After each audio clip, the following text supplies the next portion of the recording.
is Emil Oldenburg, and I'm the CEO of Bitcoin.com. We're based in Tokyo.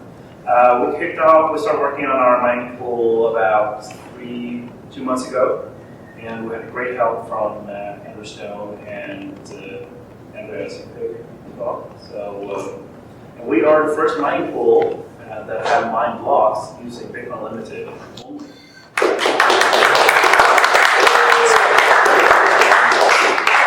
Satoshi claims to be mining with Bitcoin Unlimited, but there is a point-based message. It's a little weird, so maybe they're just faking it. I don't know. At least 100% of our nodes are Bitcoin Limited, and we're using Xpedited blocks and Xpedited blocks with really good results.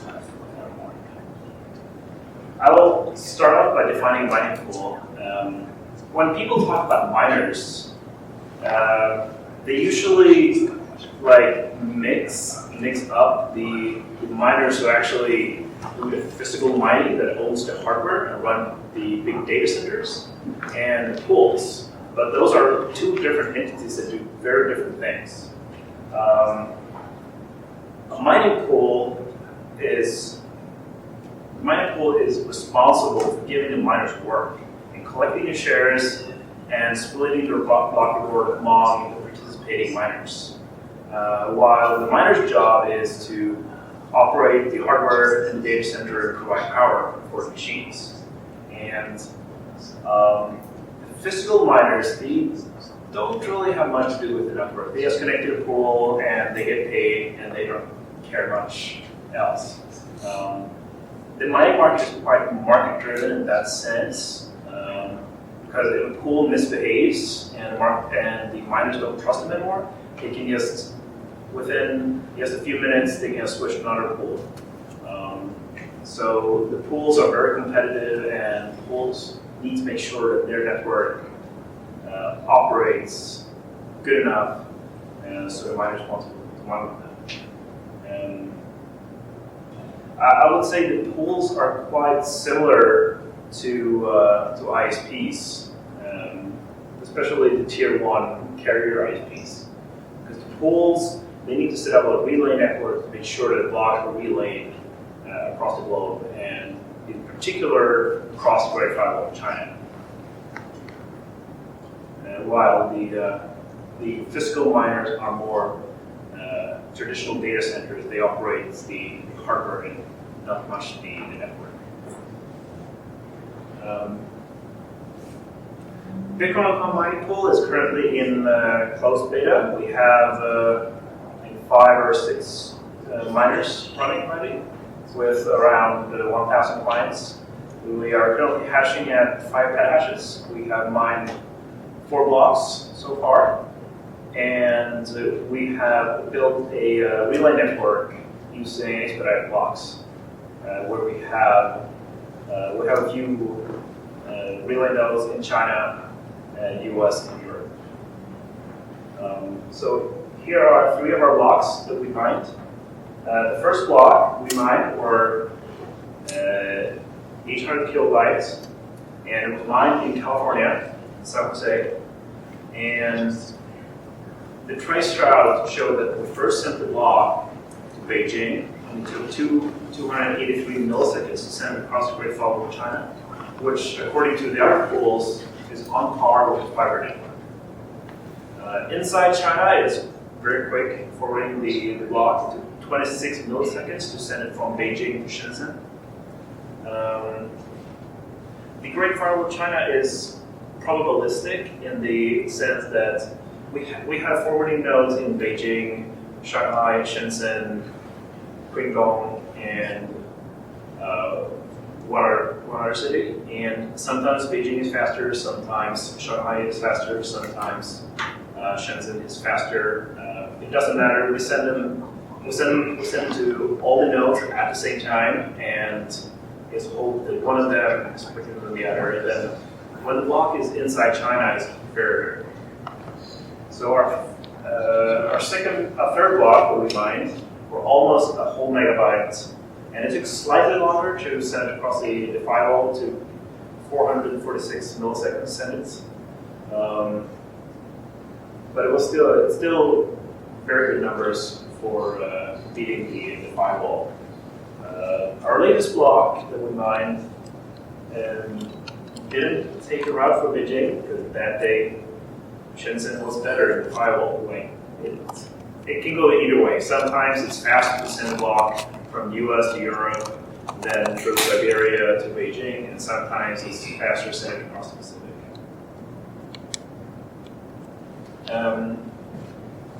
So this is the relay problem that pools face, but the relay problem has gotten significantly better with extend blocks and expedited blocks, but it is not the most important problem that pools faces.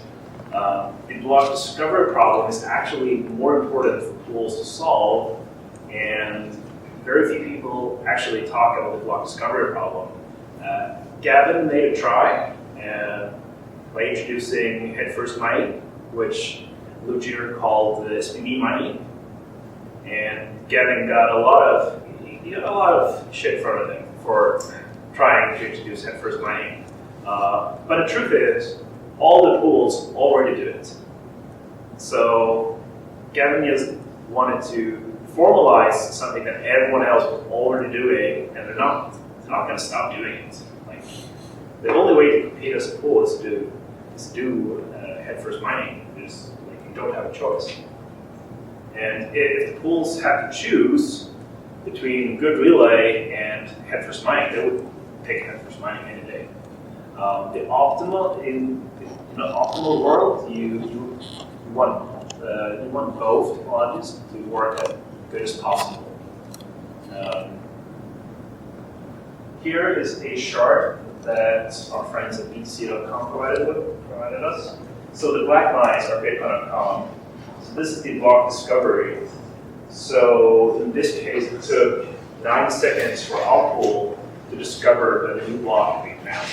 All the other pools are way quicker at finding out the new block has been found, and that's because all the other tools, they modify the Bitcoin D to implement Stratum, so they're connecting through Stratum directly to the other pools. So you're listening to the other pools directly. So as soon as another pool mines a block, you know that they start mining on top of that block to make sure that they don't lose any hash power. Like currently we're hashing at 5 petahashes, which means that we're 0.7, 0.8 blocks per day. So if we lose 5, 10 seconds of hashing power, that is not a big deal.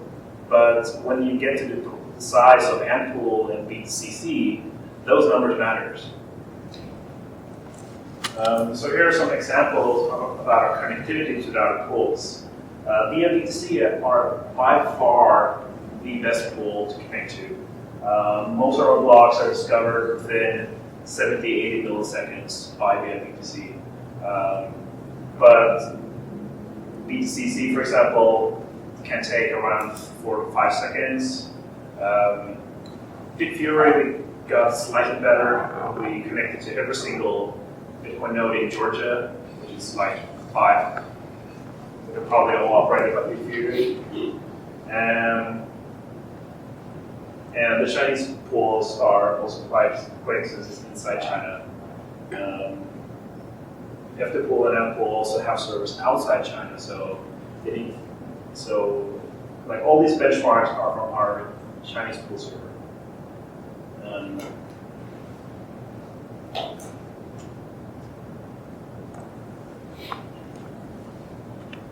So Xpedited mining Xpedited mining is a bad word. Head-first mining is very important because like miners, they make their money from mining blocks. And miners, like mining pools necessarily don't care if the mine has a block because they get the block reward. If you have an optimal relay network and head-first mining at the same time, you will probably not get any empty blocks at all. The chance of mining an empty block is very, very slim if you have a good relay. But the fact is that like head-first mining is more important than relay for a pool, even though most developers would say that's outrageous, but that's the reality of business operates, unfortunately. And we're trying to do both. So to make sure that we're running, that we have the best real network possible, running expedited blocks, so we can cut down both the block discovery and the this also means that selfish mining is not really worth it. We had a discussion with a small blocker at the Bitcoin meetup where he tried to claim that everyone would do selfish mining, and most of the mining pools and miners agree that it's not really worth the risk, because when you're doing head-first mining, you don't take any chances. As soon as someone else finds a block, you forfeit whatever you have and just build a new block.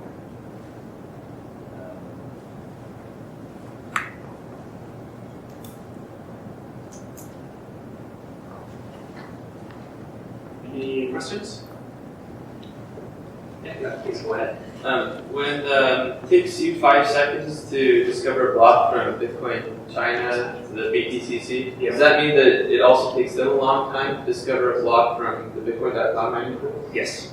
So, like both our pools are worse off because both our pools face a risk of getting offered. So as your pool grows, would they then be interested in connecting? Yeah, absolutely. I sent them an email, but I haven't replied yet. Go figure. Are you running Bitcoin on limited stock, or do you modify it like the other? No, we're running stock. But yeah.